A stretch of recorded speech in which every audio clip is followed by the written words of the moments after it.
Everyone wants more money, but most of us weren't taught how to create an abundant life. That's where the law of attraction, manifesting success stories show comes in. If you are ready to have more money, create more freedom, and experience more fun, turn the volume up. It's time to learn how to create the prosperity and life you have been dreaming of. Here's your host, Cassie Parks. Hello and welcome to this episode. I am your host, Cassie Parks, and I am back with Kate for her 13th interview in her Years of Growth series. Welcome, Kate. Hi, thank you. It's so good to be back. So good to see your face. I love it so much. So good to see yours. I miss it. Yay, I miss you too. Well, let's start here, I think, because it's a very fun. Well, what's awesome? Oh, so I just got back from an amazing trip with my son and his fiance, and it was very important for me to go and see them to make sure they were happy, and they are extremely. Yay. So it was so fun, just beautiful weather, lots of fun exploring that we did. So it was the perfect trip. Yay. Yeah. How has your future self been showing up? Oh, she's been showing up by doing the work. Which is great, which I needed more than anything. Yeah. And I think from my last recording that we had, I think it was we touched a little bit on it too. Mm-hmm. But I was resisting. I don't know if I want to say resisting, but walking around, like how you said before we started recording, instead of staying on the path, I was walking around it to get to the same point. Right. It's like, but what if I go this way? Instead of staying on the path. Yeah. Yes.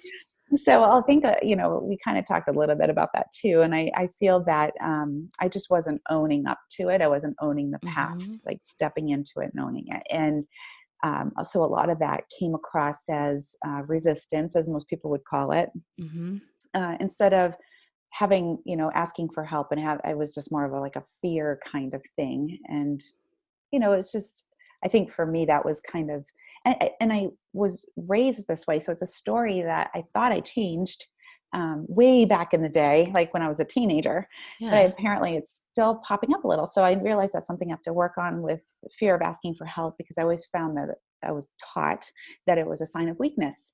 And so a lot of that was kind of blindsided by you too. You're like, what do you mean? Wait a minute. What's going on? Right. I'm why like, didn't wait. you ask for help? Yeah. So I mean, there's a lot in between there. So I don't know where you want me to go with this, because if I feel like I could talk for hours on this stuff. So well, let's do it this way. Okay.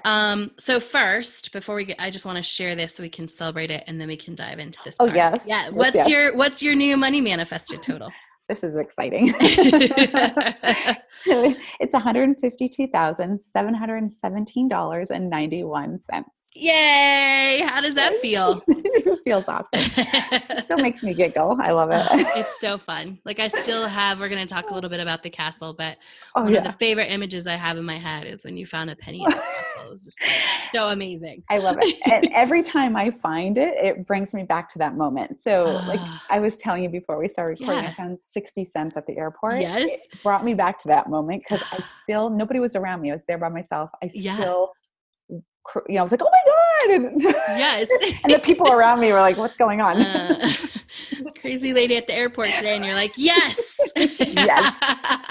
It was so funny. So it brings me back to that moment all the time. And that was a good point for me. I needed, and it was kind of like when your podcast came up with me on there, it reminded me of that moment. And like, okay, this is where you need to be. This is, the path that you had agreed to, and that your future self wants. And this is the energy you need to be in. Yes. Okay. So that was a real aha for me too. I mean, I knew it was there, but there was a lot that I found these past few months that I was like, okay, there it is. There she is. That's what she needs. Yeah. Yeah. Yeah. Okay. So I want to just sum up for our listeners in case they, I don't know, just fill in if there's any holes. It's like, so Kate and I have been working together for about a year and a half. And then it was just about a year in, I think, that we did the castle, the Paradise Valley Castle. Yeah. And you came, and that interview is in the podcast. You can find them. And that was really a big moment. And we'll break this down in a second. It was a big moment of stepping into your future self. And then you kind of went back, and instead of stepping into her, you kind of started backpedaling away from her, right? Yes. Yes, that's a great way to say it. And there was a lot that happened around that time, right? There was the castle. You did a workshop around that time, which was all about this new up-leveled portion of your business. And you were just kind of backpedaling away from her, right? Instead of diving in. How would you describe that looking at it now? Is that what it feels like, was a backpedal? It was. And I think a lot of it too was because of the people I wanted to come with me were not coming as well. So I was like, well, if they're not coming with me, what am I doing? Right? Why wouldn't they want this? Why wouldn't they want to come with me? Yes. So thinking about it that way too, because I think in our last interview, we figured that out. Like that was why I was bringing you in. I wanted these people to come with me, and who was I to say they were ready to go? Right. Right. And and I don't need to have them come with me to do that. I mean, it opens up space for them to do that.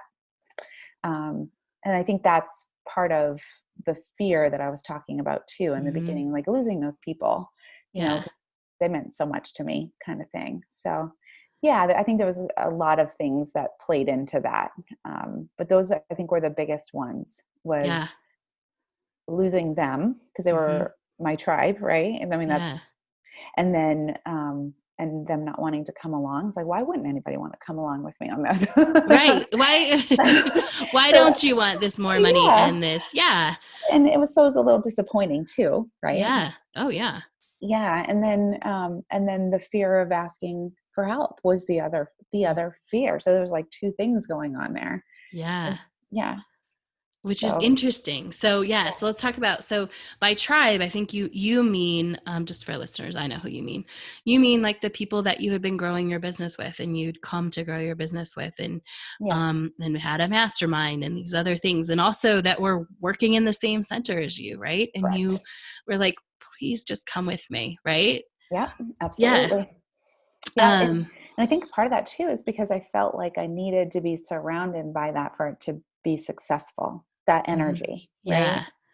I think you and I had that discussion when I said, I don't need the center to grow. I don't need that. That's not who defines what I do and what I am. Right. But I think I was grasping onto it at that. So I think that was the kind of the fear too of losing that aspect as well. Absolutely. Because that's where you fit in. It's where you grew up. But as a business owner, as an entrepreneur, right? It's where you grow up. And when you outgrow people, like, that is scary because it's not normal. Like, so when we think of growing, right, we go to elementary school and then you go to junior high generally with those same people, and you go to high school. Nobody leaves. Sometimes now it's more common, but very rarely does somebody leave to go to college, right? Like in your sophomore year, you graduate, you do all the things together, you stay the same. And then everybody goes to college, and maybe some people go to grad school, but there's not an outgrowing, there's not an outpace. But when we're adults and we're in this entrepreneurial environment, I can so relate because I felt like I was always outgrowing everyone. Which is why it's the main reason I created the Enchanted Circle, so that at least there's an online space where everybody is growing at that quick pace. All of us quick, like we want this amazing life, can be together, because it's scary when you're like, I thought we were at the same place. I thought we wanted the same things, and now I got to go do this on my own. Yeah. And I kind of created that, right? Because I don't have the Enchanted Circle right now. Right. Yeah. And I don't have the center right now. So it's kind of like I created that because that's what I was trying to avoid. Yeah, exactly. Yes. Oh, like, in case you missed that was a huge aha. So exactly what she was trying to avoid was losing everybody is what happened, because, and we'll talk about it. you even, the not asking for help and the resisting the path even took you out of the enchanted circle for temporary. I know you're coming back. I am coming back. Temporary is the word right there. Yes. Yeah. So yeah. And, which was really tough too, because that was my tribe too. Mm-hmm. Right. And those are the ones that wanted to grow with me. Yes. It's just so ironic how we're always taught to not focus on what we don't want. Right. Because you're going to get it. Yes. Even though you're putting in the energy to not get it, you're still going to get it, even though you don't want it. It's interesting. And that was a big aha for me. I was like, okay, this is what I didn't want. And here I am. I got it. Mm-hmm. So I kind of created that.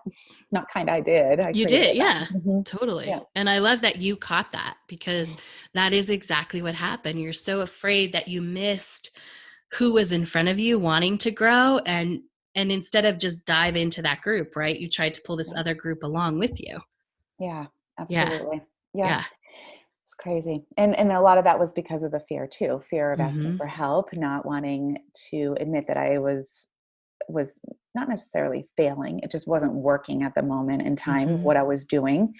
And we had talked about it for a couple months before, like, raise your prices. And I never owned up to, I never, owned it. I didn't own it. Yeah. So when I stopped listening, that's when everything started going. And so, which is so interesting, because you said it, right? I felt like I was failing because it wasn't working, but you weren't listening, so it wasn't working. Right? Yep. Yeah. And go ahead. I was just and it's not like I wasn't still doing my work, but it's funny because I was doing the work out of fear, right? So that's another. So it's kind of like, when I look back at all of that, I was like, wow, it's all based on fear. Everything was based on fear. Yeah. And you went back into that survival place because you were doing the work, but not all the work, right? You weren't doing your numbers. You stopped doing your numbers. You stopped, right? Which was, I was like, what do you mean? Like, and go ahead. I was going to say, because I knew that what it was. That's why I was like, I don't want to do that. I don't want to admit that that's happening. Right. So again, I don't want to admit that. I don't want that to be true. And then it came true. Right. Yep. Absolutely. Yeah. And all really resistance to stepping in and owning. Right. Yep. Absolutely.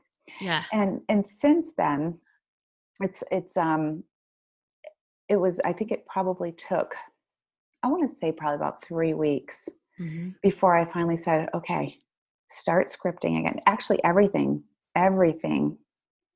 stopped. Like, even the working out, the balance I told you that I was so excited that I had. Yeah.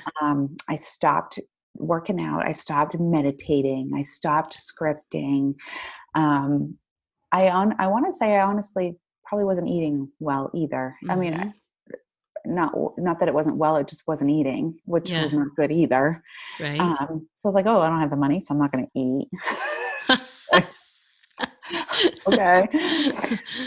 Just crazy stuff. Like, and then, and it got to the point where, and I knew this, like, nobody could help me but me. So it's like, snap the hell out of it. Right. And so I remember just sitting at the table with David, and we were talking, and I just said, you know what? I need to start meditating again. I need to start doing that. He goes, yes. And he knew that's what I needed, but he couldn't force me to do that. Right. And he was like, I can wake you up in the morning.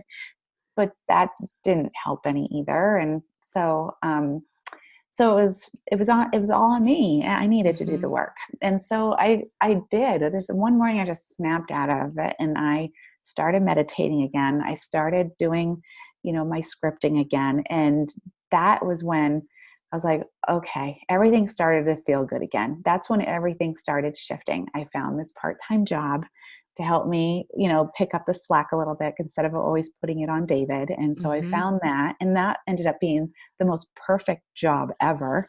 I get paid to work out. I feel like we said that as a mantra, like just 6 months ago. I have it in my book, my I Am Successful book, that I get paid to work out. Unbelievable, which I do. And I love showing up for work every morning. These people are amazing and they are working for an amazing cause. It's all about what I'm about, all organic, trying to stop the glyphosate stuff, which is the Roundup, and just all of that. Everything that they stand for is what I stand for. It's just they do supplements, and I'm not a big supplement fan. So I'm like, but there's like 3 of their supplements that I would say are great. So so it's just opened up a lot of opportunities being there. Yeah. After I started doing the work again. Yes. And so there was this last month. I said to you just before we started recording, I was like, oh, I didn't have to ask for help this month. Then there was another realization. Oh, you haven't been doing your money again. I haven't, since we stopped, I haven't done that. So I'm like, that's another thing I'm adding in. So this was my realization yesterday. And so now it's on my planner again, so that I will do it every Thursday. I'm going to update my budget. And Yay. so I've created space for it in my calendar. So once it's there, it gets done. If I don't put it in my calendar, it doesn't get done. Right. So, and I've even put my scripting in there since that realization. So I do it at noon at work. I said I have a half an hour. So I just go and do it for 20 minutes and just plug in my headphones on my phone, and I'll just sit there and write. And I love it. And it's done a tremendous shift when I finally owned up to that, knowing that I didn't step into her and that I was trying to fix the problem, because every time I was trying to fix it, it just kept getting worse. Yep. When I finally just surrendered, I guess is the best way to say that, and got done feeling the feelings, I did start doing the work again, and that's when everything started falling into place again. Yay. Yeah, that's huge. Oh, it's so huge. So I want to go back to this because I want you to give maybe an example, if you can, for listeners. When you say I tried to fix it and I made it worse, right? So let's say that we're resisting, right? Moving, getting on the path, right? And so how, like, give us, if you can come up with an example of trying to fix it but making it worse. So one of the things was definitely lowering the prices. Yeah. Lowering the prices, and also, kind of grasping for places to go and coming from desperation instead of inspiration, like you've told us many times, like trying to set up workshops, trying to do, like really forcing them instead of going with what felt good. Those were the 2 biggest ones that I did, because I knew that I always got my clients through workshops, right? Yes. And so I'm like, well, that worked. So I'm just going to do this. So I went everywhere looking to do that, to set up some workshops, and even places that were not even a good fit. So that was like, hello. Right. And so no. how many workshops did you get, and how many clients did you get out of that? I got 1 workshop and I didn't get any clients out of it. Yeah. Forcing it, right? Right. And we talked about that in the beginning, like one of my first interviews, where I was forcing that with my online group, and the clients that were in there were not my ideal paying clients. Right. So that it was no surprise that happened this time around too. Yeah. So I think it from my experience, it gets, I don't know if harder is the right word, right? But it's like you got to pass with attracting those clients that weren't your ideal clients. But like the closer that you do move to your future self, the more in touch with her you get, like that stuff doesn't fly anymore, right? So it's almost, it goes to like a 0. Like you could force it in the past, but the more we get in touch with her, like it's like, no, that's not it, right? So it's true. like, that's not happening. So funny. And one of the things that I realized too, last week I had gone to visit my son, and I don't know if you remember this. So after we did the castle, I had a workshop. There was a lot of resistance there too, for that workshop. And one of my assignments was to go buy a suitcase, because I didn't have one. Yeah. Because when we moved, I had to throw mine out because there was mold all over it. And so the funny thing is, you never asked me the next day if I had gone out to get one, like if we had done our assignment. Mm-hmm. I didn't get one. And the funny thing is, when I went to go pack Yeah. for LA, I was like, oh my God, I don't have a suitcase. So it's on my to-do list to go get one. I ended up using a backpack, which Uh-huh. was fine because I love my backpack anyway. So it was kind of fun actually to do that. But Yeah. I was like, yeah, that's on my to-do list now. I need to go buy a suitcase for my future self. So we're gonna go. Yes. So I'm gonna go Isn't take that a so? Yes. And it's so interesting, like how we can manifest almost like getting away with things. Right? Because I think because it never, I don't know, we probably got into the workshop and it didn't seem like there was a reason to ask, right? Because Yep. you always have done your work. Yep. Isn't Why that would you funny? not do it? Yeah. And I don't know why I didn't bring it up that day. Actually, I think I was pretty quiet most of the time anyway. Mm-hmm. Because there was a lot of, I don't want to say turmoil, just the feelings going on inside was just even unclear to me, like Mm-hmm. what's going on kind of thing. I think it was probably uncomfortableness of how big of a growth, right? It's like Yeah. part of you is like, I don't want to go there, but I'm already on the roller coaster. Like it Yeah. already took off. Like That could be it. Because that's funny you say that. Because I even after the castle, it felt like it wasn't a huge growth, but it was. Mm-hmm. It Uh-huh. obviously was. And then the workshop was what, a month right after that. And I Yeah. don't think I had fully accepted or grown into what happened in Arizona. And Right. then I did that, and it's like, whoa, even more. Yeah. So yeah, you're right. It was definitely something of the denial of or just kind of stuffing it so that I Yeah. didn't have to talk about it. Like, no, I'm not going to be this person. Like, yeah. Yeah. Yeah. Yeah. It's kind of crazy how that all happened. Because looking back now with clearer vision, Mm-hmm. it's even that was an aha just to me the other day. So it's not something that I saw everything. It's still kind of Right. piecing together for me now. So it's kind of Yeah. interesting that you said that. Yeah. Yeah, it is interesting because Arizona was so your future self. It And that sure was. workshop was so, but you're right. It was like, because it's almost like we had seen parts of that vision of your future self probably a year before, Yeah. but you hadn't made those moves either. Mm-hmm. And I have an important question. When you lowered your prices, did you get more clients? No. I just want to make that clear for everyone, right? Because we can't go back and like we can't go back and it's like we can't go back on our future self, right? We can't Right. it doesn't work once we've gotten so clear, which is both a blessing and kind of a curse. Mm-hmm. You know, I will say the best thing about having your future self is that you put a point out there. So even if we go around, our future self is going to give us opportunities, like for you working at your part-time job, Mm-hmm. which is like, it's almost, even if we resist, like when we finally stop resisting and we start doing the work, our future self is going to throw other opportunities, right? Would it have been a better opportunity if you had raised your prices in that moment, not resisted and stepped into her? Yeah. Or not Absolutely. better opportunity. It would have just happened faster, right? Correct. And is there still a path to that? Absolutely. And our future Mm-hmm. self, like once we just jump back into the work, is going to put that stuff in our path. And that's what happened with you with this part-time job, right? Yes. And your coach, it's even coaching opportunities that you didn't see coming. Right. Because I didn't have you to teach me that. So. Right. Yeah. So tell us the coaching opportunities that are coming through this job.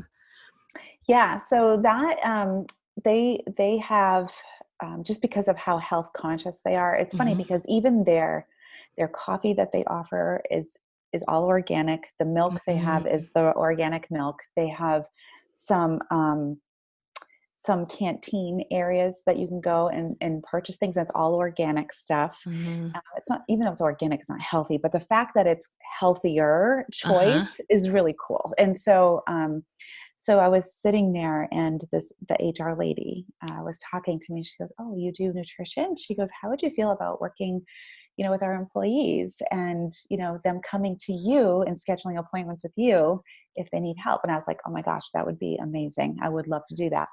So she put me in contact with a lady who is head of the health wellness, I guess, group that they have. And come to find out, she's a naturopathic doctor, which is really cool. And so I've got in contact with her, and then a couple of the clients there also, or excuse me, employees there were talking to me about even doing work with their spouse or even them individually, which is really cool. So it's opened up other opportunities for me. Oh, and I forgot to mention, one of the ladies there is doing my food prepping service. She realized that's what I did too. And so she's doing one of my food prepping service.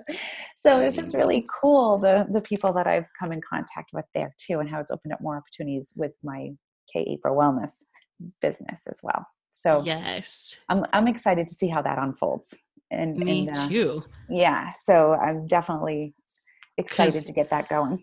That's even like, that is such an amazing opportunity for like, oh, my mind is just like, oh my goodness. Because there's just so many possibilities of how awesome that can be, right? Absolutely. Like worst case scenario clients, best case scenario, a corporate program that you can take to anywhere else. And I don't know if you remember, but when we first started working together, I wanted to be in corporate. Yes. So I definitely, that is a route that I do want to go. So this could be my opportunity.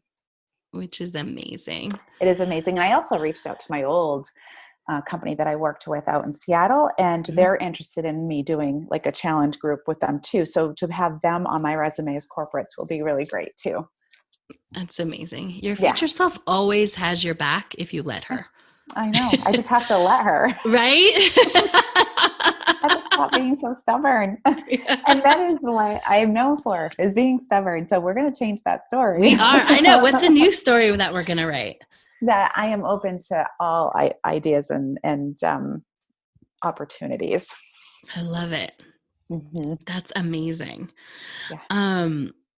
We had talked, you had mentioned one of the Manifest It Now podcasts where we were talking about resistance, and you had a lot of ahas. Mm-hmm. And one of the things that you had pointed out was something I say, like most people say, how do I get over it? Right? Yes. And so do you want to share your aha and kind of what came from that? Yeah. So I know that, instead of just kind of making a choice, do I want to be here or do I want to be here? I was trying to fix it. And that, really spoke true to me when you guys were talking about that. And I think the reason why I was trying to fix it, because I always said to myself, how can I get over this? How can I get over this? Instead of just sitting and feeling it and understanding why I wanted to fix it or get out of it, things started clearing up when I finally really sat down and understood it was the fear that was doing all of that. Yeah. And so instead of making that choice, I stayed in my story instead of going with my future self. So I stayed in my story. And so doing that was from fear. And then instead of, like I was saying all the things, like I was trying to fix it, like I was lowering my prices, I was trying to get the workshops, doing all of that, was staying in my story. Yep. And so instead of just sitting with it, like you always tell us, like instead of doing the how, and that was how the question started, was how do I get over this? There's a clue. That's an aha for me right now. So I'm like, wait a minute. It's so obvious once you see it, right? So obvious. Instead of just sitting with it and feeling the feelings, right? And then saying to you, like, Cassie, there's a lot of fear of asking for help. I had to ask you for help. I had to ask David for help, and because to me, as I said, growing up, that was just, it felt like it was a sign of weakness. And that's what I was made to believe as a child. So asking for that, is kind of was where that fear was coming from. Yeah. So instead of stepping into that and just asking for help, which I know it sounds silly. I mean, to me, it sounds silly now. Right. But the fear was real in the moment. Yeah. It is so real in the moment. Absolutely. Well, and it's real, and it's not just this old story. It was the fear of becoming your future self, right? Like it. Yes. it, like you had to fall back to that because you weren't going to your future self. And so, yeah, it was real. It was hugely real. And and one of the ahas that I had was, okay, I know what it feels like from my past, right? Yeah. And then I have what it's going to look like as my future self. And that's scary too. Like having all these clients, having this money, being independent, that's scary too, right? So that's where that perception in the middle was coming from. It was really from the past and the future. It wasn't being in the present.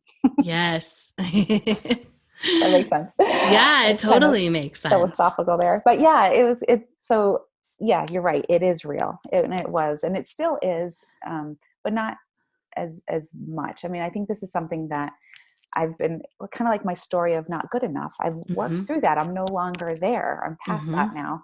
Now it's the story that I need to heal. And I'm excited that I can, and I'm excited that I'm working on it. So yeah, absolutely. Yeah. It's so awesome. How do you feel compared to a couple months ago? So much lighter.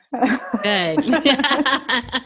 Yay. And clearer, Yeah. clear again. Because I mean, I always had a clear vision with your help and keeping us on the right path.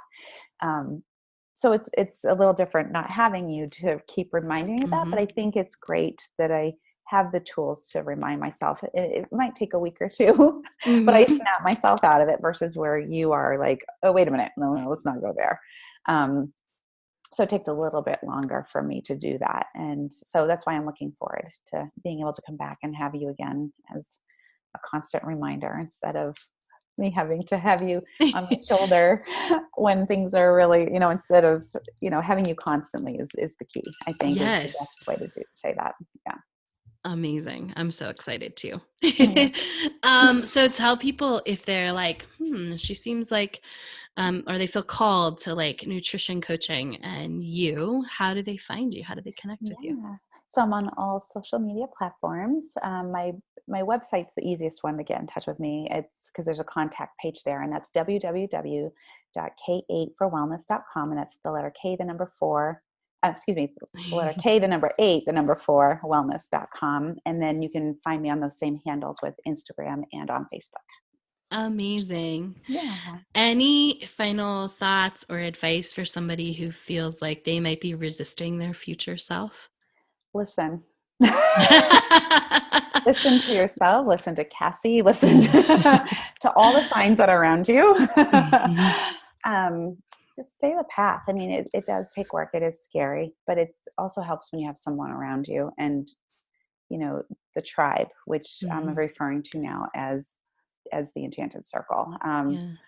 Those are the people that I miss the most and growing with.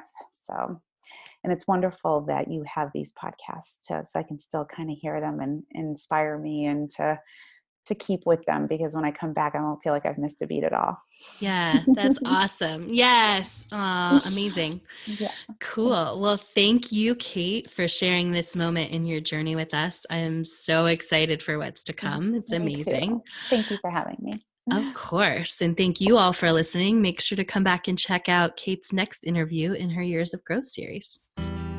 Thank you for joining us on the Law of Attraction Manifesting Success Stories show. To learn more about enrolling in the Enchanted Circle, go to cassieparks.com.